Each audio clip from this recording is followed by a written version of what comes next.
NAACP, for the first time in their 116-year history, are not inviting the sitting president or the vice president of their convention.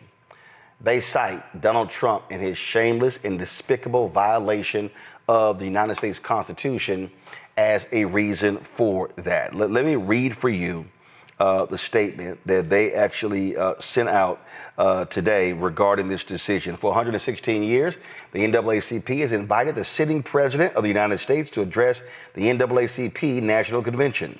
Regardless of their political party, there's a rich history of both Republicans and Democrats attending our convention, from Harry Truman to Dwight D. Eisenhower to Ronald Reagan, Bill Clinton, George W. Bush, Barack Obama, and beyond. We're nonpartisan and always welcome those who believe in democracy and the Constitution. But right now, it's clear Donald Trump is attacking our democracy and our civil rights. He believes more in the fascist playbook than in the U.S. Constitution. This playbook is radical and un-American. The president has signed unconstitutional executive orders to oppress voters and undo federal civil rights protections. He has illegally turned the military on our communities, and he continually undermines every pillar of our democracy to make himself more powerful and to personally benefit from the U.S. government. The NAACP convention has always been a place where people across the country come together to map out our advocacy and mobilization strategies to advance civil rights and democracy for all.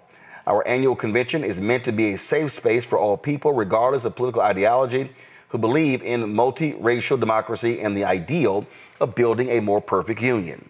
To that end, the NAACP has made the decision to break with tradition and not invite Donald Trump or J.D. Vance this year. The administration does not respect the Constitution or the rule of law.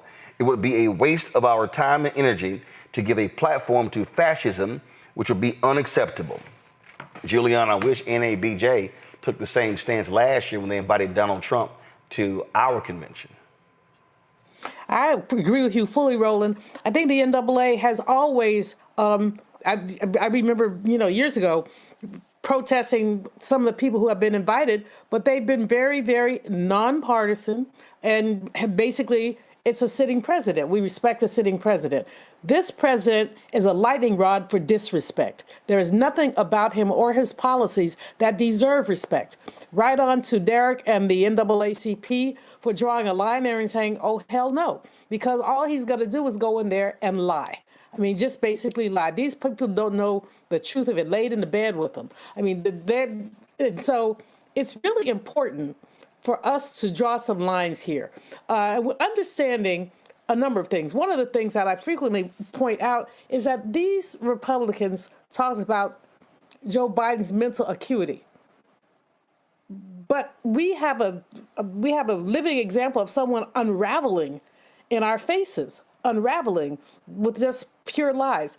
But the other thing is he has no place in our civil rights organizations, our traditional civil rights organizations, when he's attempting to take DEI away, when he wants to take names off of airplanes and submarines, Medgar Evers, Harriet Tubman, Ruth Bader Ginsburg. Come on, these are our allies. And so to do that is to basically thumb his nose in our face. And if we were to invite him under those circumstances, to paraphrase Roland Martin, we would be a bunch of GD fools.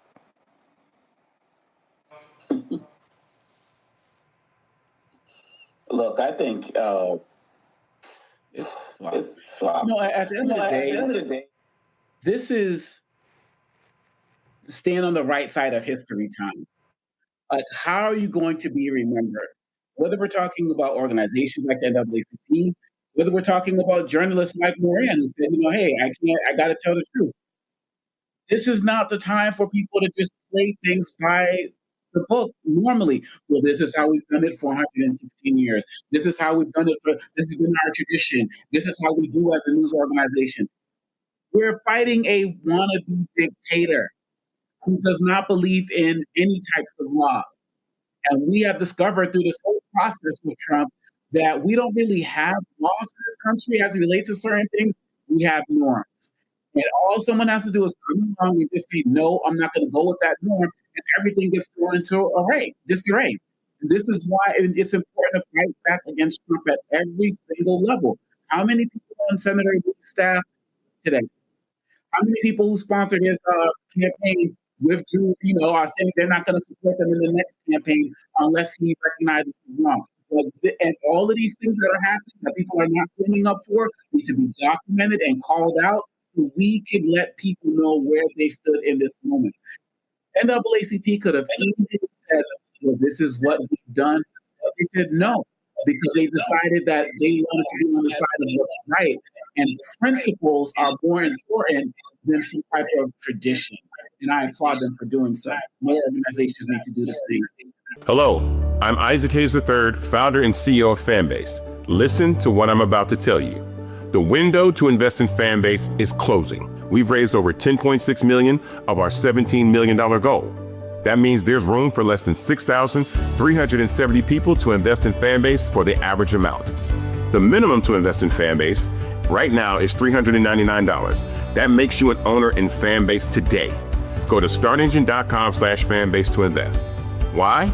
Because current social apps have taken advantage of users for far too long, with content suppression, shadow banning, harmful racist content, and no real tools for monetization and equity. Fanbase has over 1.4 million users and counting, allowing anyone to reach all their following and monetize their content from day one. Social media is the new TV, and whoever owns the apps that distribute that content have the opportunity to own potential billion-dollar companies. While big platforms with uncertain futures are failing to serve their users, Fanbase is stepping up to fill the gap. Don't wait until it's too late. Invest now, invest for yourself and your future.